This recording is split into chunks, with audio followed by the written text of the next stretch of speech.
సుందర ఆదిమ సర్గస్థం హనుమద్విక్రమాదికం శృత్వా బంధాద్విముక్త సన్ బ్రహ్మభూయాయ కల్పతే అని చెప్పబడ్డది. సుందరకాండలో ఉన్నటువంటి మొట్టమొదటి సర్గైనా చాలుట.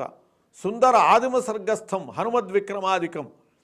సుందరకాండ మొదటి సర్గలో ఆంజనేయ స్వామి యొక్క పరాక్రమం చాలా గొప్పగా ప్రకటమవుతుంది.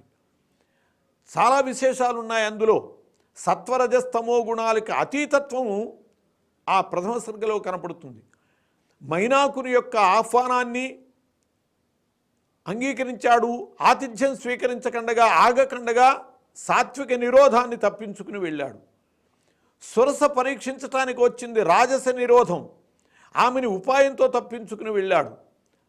సింహిక తామస నిరోధం చంపేయటానికి ప్రయత్నం చేసింది, దాన్ని సంహరించి వెళ్ళాడు. ఇలా సత్వరజస్తమో గుణములకు సంబంధించినటువంటి అవరోధాలని తొలగించుకుని త్రిగుణాతీతత్వం నిరూపించినటువంటి కాండలో సర్గ ప్రథమ సర్గ. త్రిలోక విజయిగా కూడా చెప్పదగినటువంటి హనుమంతుని యొక్క విశిష్టతని చెప్పేటటువంటి సర్గాది.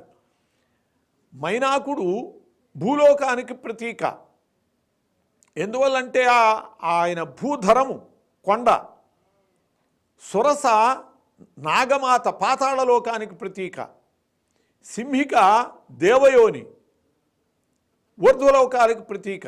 అట్లా త్రిలోక విజయిగా కూడా హనుమంతుడు ప్రకటమైనటువంటిది ఈ ఆది సర్గ కాబట్టి సుందర ఆదిమ సర్గస్థం హనుమద్విక్రమాదికం శృత్వా బంధాద్విముక్త సన్. ఆ మొట్టమొదటి సర్గ పారాయణ చేస్తే ఈ సాంసారికమైనటువంటి బంధాల నుంచి బయటపడి ముక్తిని పొందుతాము అని చెప్పబడ్డది.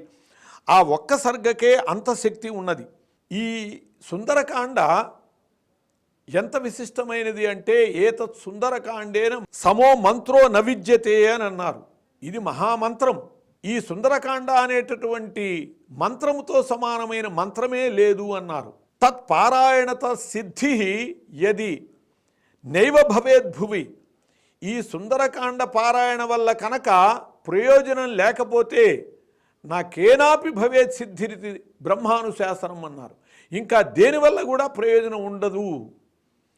కాబట్టి సుందరకాండ పారాయణ వల్ల ప్రయోజనం ఉండి తీరుతుంది అని చెప్పి బ్రహ్మానుశాసనంగా బ్రహ్మదేవుని వాక్కుగా చెప్పబడ్డది అని చెప్పి, అందువల్ల సుందరకాండ అంత విశిష్టమైనటువంటిది. ఈ సుందరకాండ పారాయణలు అనేక విధాలుగా ఉన్నాయి. సుందరకాండ పారాయణ చేసేటటువంటి వాళ్ళు ఇది ఉపాసనగా పొందాలి, ఉపదేశంగా పొంది చేసుకోవాలి, కానీ ఇష్టం వచ్చినట్లు చేసుకోకూడదు.